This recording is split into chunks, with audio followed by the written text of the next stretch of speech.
si fa? Benissimo. Hai mangiato il biscotto? A me l'hai rivolato? No ragazzi, non scherziamo, lei non è come tutte le altre. Guarda di lei! Allora, innanzitutto è una ragazza simpaticissima, mangia poi tutti anni couscous incredibili, infatti c'ha la pelle bellissima, e vedi che i capelli lunghi, ha le tette lunghissime, i piedi lunghissimi. Gli hai mostrato il pomparolo! No, ma buone possibilità.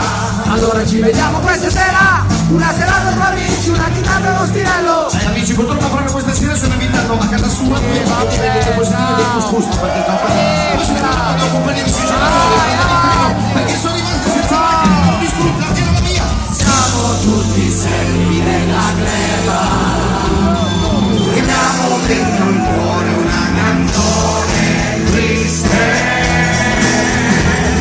Servi della gleba, testa alta, verso il triangolino che ci esalta, niente marijuana né pasticche.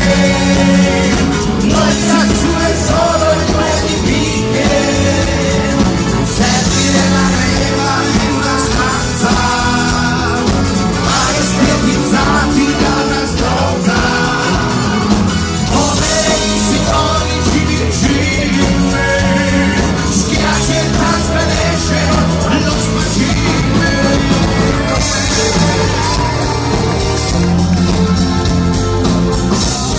Mangia la chitarra!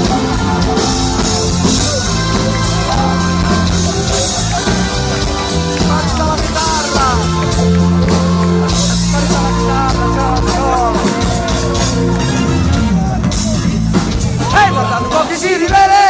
Poi ciao, come va ragazzi? Hai la faccia di legno, come cazzo hai finito? Ma non niente che c'avevo un esame in ballo e poi non sono stato tanto bene, ho avuto Non di preciso! non ho niente di veramente grave, c'avevo la febbre 36 a 8, 36 a 9, allora ho pensato che era Cosa? chiuso in casa sotto le coperte. Prego!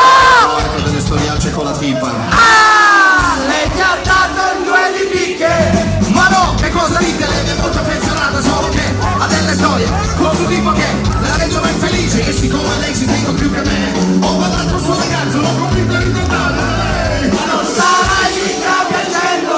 No, è che mi è entrata una statuetta del duomo in bocca, mi si è infilata la margherita. Non rispetto il viso di cemento, lei è l'orficione, io sono monumento. Servi nella crema tutta birra, carichi dietoni, fritti spurra, cuore fiamme maschera di ghiaccio, noi con nostro carico di spaccio. Servi nella crema planetaria, schiavi nella ghiandola paria, come i simbolici vicini, schiacci e trasvedesce lo scino. Pronto? Pronto, ciao, sono io. Sì, scusa se ti chiamo questo. C'è un po' di casino perché sono al concerto, sono in capo. Senti, ti volevo dire una roba, ho saputo che poi l'altra sera sei uscita col caffè.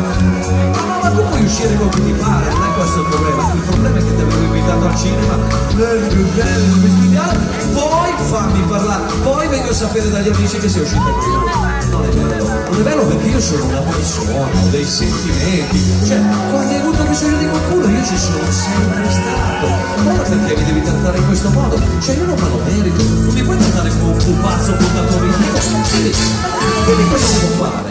Cioè vuoi che mi metta dopo 20 anni, devo ancora mettermi la scuola di culo, Così ti avanzo la stanza! sì, il boato che senti è di tutti gli amici e ragazzi che mi sostengono. Vai, vai! Io soffretto, cazzo! Comunque, no, scusami, guarda, ma non volevo gridare perché è sbagliato. Voglio prendere, scusate ragazzi, sono al telefono un attimo, il punto è che io posso anche eventualmente pensare di ramazzarti la stanza, ma non lo voglio fare con la scopa di saggina, mi sono stufato, è un metodo antico, obsoleto e superato. Mi metterei più volentieri nel culo il robottino, quello rotondo, che va in giro automaticamente apprende anche le dimensioni del tuo ambiente, in fondo del tuo spazio vitale. Mi piace l'idea di esplorarlo, cioè, però con una tecnologia al passo coi tempi, una tecnologia al passo coi tempi. Sì, sì, no, con un robottino lo posso fare. Falso! Nonostante il dolore che si porta dietro da più di 20 anni, questa sera è riuscito a reagire. Io voglio dire che ce l'ho fatta solo grazie a loro.